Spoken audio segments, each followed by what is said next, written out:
Densidad de receptores 5-HT2A en pacientes con narcolepsia que experimentan parálisis del sueño. Durante el sueño con movimientos oculares rápidos, REM, experimentamos sueños vívidos, por lo que si fuéramos a actuar conforme a estos sueños, nos arriesgaríamos lastimándonos a nosotros mismos. Para evitar esto, el cerebro inhibe las vías motoras descendentes y deja nuestro cuerpo temporalmente paralizado.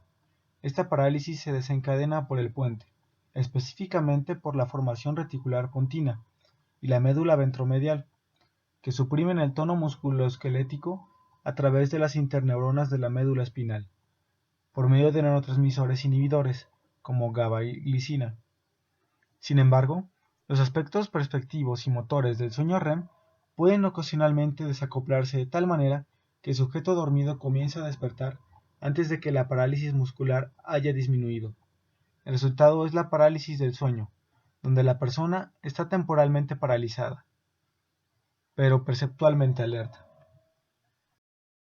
La parálisis del sueño es un trastorno donde hay una incapacidad transitoria para realizar cualquier tipo de movimiento voluntario, incluso los más pequeños como abrir los párpados o levantar un dedo, y normalmente viene acompañada de terroríficas alucinaciones. En estas alucinaciones es común que se vean entidades, tales como demonios, fantasmas, gente sombra, alienígenas, etc.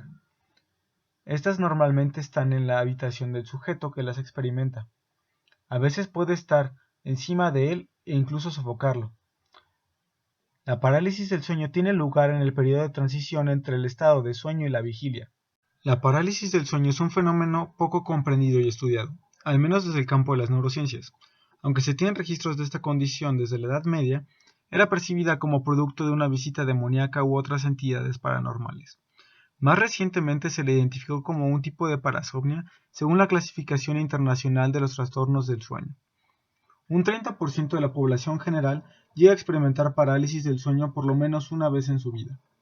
Además, es uno de los síntomas más recurrentes en trastornos intrínsecos del sueño, como la narcolepsia, así como un síntoma menos recurrente en trastornos que no tienen que ver con el sueño, como el trastorno de estrés postraumático.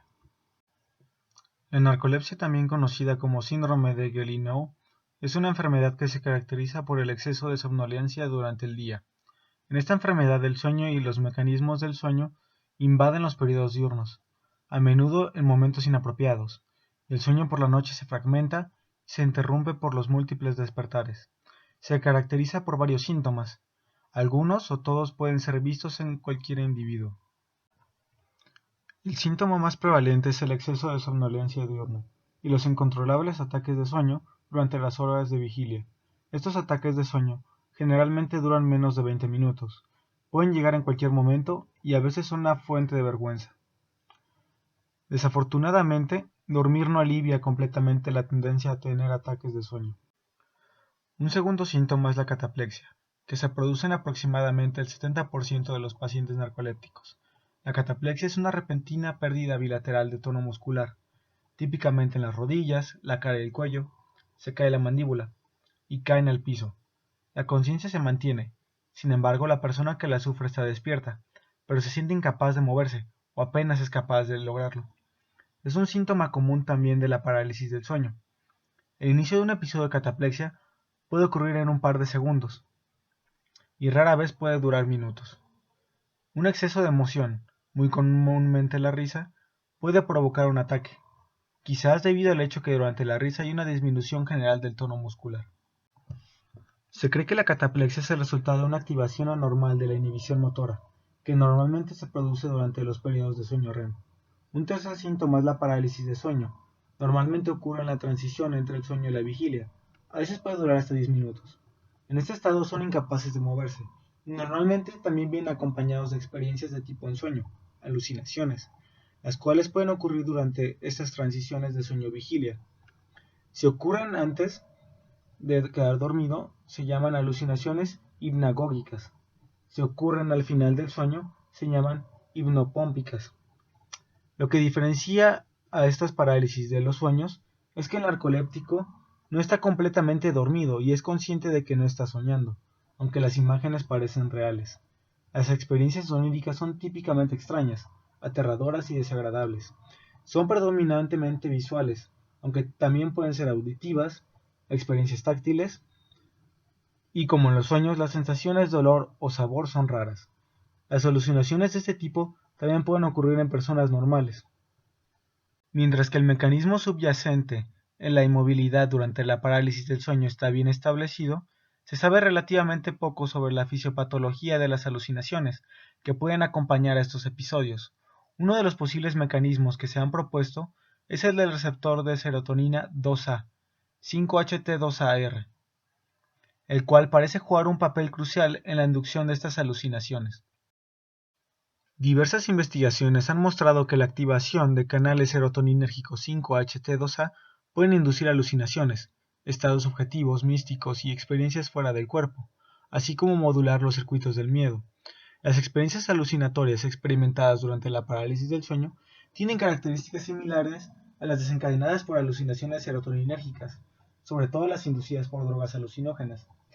Estas tienden a ser de tipo ensueño, con el experimentador teniendo la percepción de que está alucinando, a diferencia de las alucinaciones de tipo dopaminérgico, que son del tipo psicótico, en las que se pierde la conciencia. De hecho, las experiencias alucinatorias durante la parálisis del sueño son sorprendentemente similares a los estados perceptivos y subjetivos inducidos por drogas alucinógenas, tal como la dietilamida del ácido lisérgico y la psilocibina. La amígdala es rica en estos receptores 5-HT2A y está conectada a la corteza orbitofrontal, así como con el núcleo dorsal del RAFE, ambos también ricos en receptores serotoninérgicos.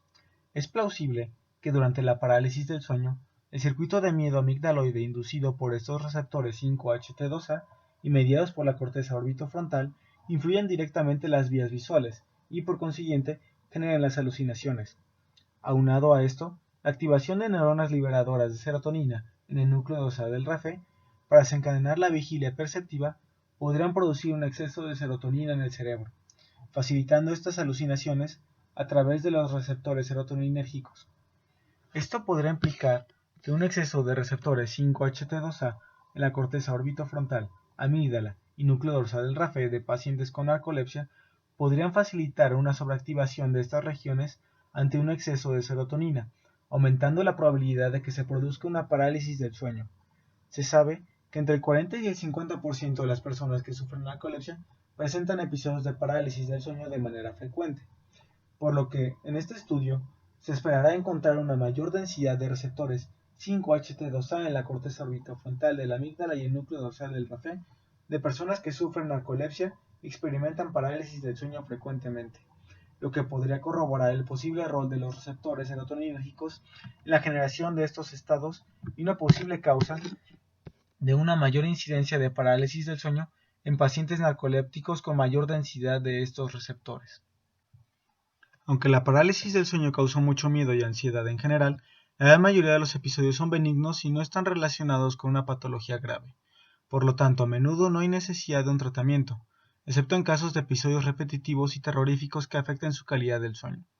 En el caso de las personas que sufren de narcolepsia, estos episodios pueden perjudicar su salud empeorando la somnolencia diurna, por lo que necesitan medicación.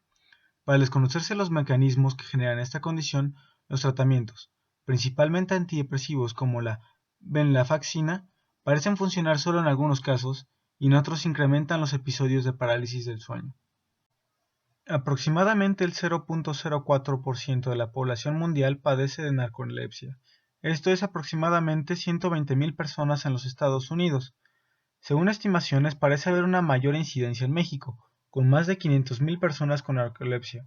Entre el 40 y 50% de las personas que sufren de narcolepsia presentan episodios de parálisis del sueño de manera frecuente, es decir, más de una vez a la semana. Considerando estas cifras, esto quiere decir que para 250,000 mexicanos, la parálisis del sueño constituye un problema de salud que requiere de un tratamiento farmacológico. Debido a esto, el presente estudio ayudará a determinar si una mayor densidad de receptores 5-HT2A podría estar relacionada con una mayor cantidad de parálisis del sueño en personas que sufren de narcolepsia. De esta manera se podría entender mejor los posibles mecanismos que subyacen en la parálisis del sueño, así como diseñar nuevos tratamientos con fármacos más selectivos para disminuir las alucinaciones que ocurren durante la parálisis del sueño. Por ejemplo, el pimavanserin es un agonista inverso del receptor 5-HT2A, el cual sería mucho más efectivo y tendría menos efectos secundarios al tener 40 veces menos afinidad con el receptor 5-HT2E. Pregunta general.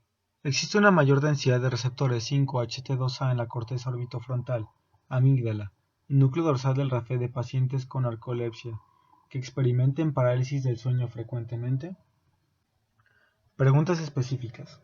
¿Cuál es la densidad de receptores 5-HT2A en la corteza orbitofrontal, amígdala y núcleo dorsal del RAFE de personas que no hayan experimentado parálisis del sueño en su vida o lo hayan padecido de forma aislada y poco recurrente?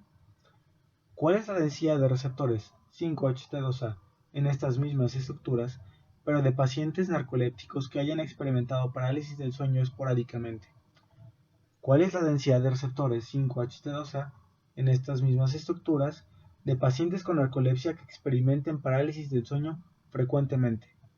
¿Existe una diferencia significativa entre estos tres grupos?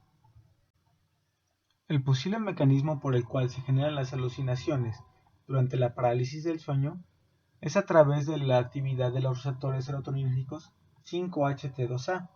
Se sabe que estos receptores existen en gran cantidad en la corteza orbitofrontal, amígdala y núcleo dorsal del RAFE, los cuales sabemos que pueden influir en las vías visuales durante la parálisis del sueño, produciendo las alucinaciones típicas de estos estados. Este posible mecanismo nos hace creer que una alteración en la densidad de estos receptores podría estar relacionada con la generación de parálisis del sueño en pacientes que tengan narcolepsia, de manera que pacientes con mayor densidad de estos receptores en corteza orbitofrontal, amígdala y núcleo dorsal del RAFE podrían experimentar parálisis del sueño más frecuentemente. Esta es una posibilidad que se explorará en la presente investigación usando tomografía por emisión de positrones PET para medir la densidad de estos receptores.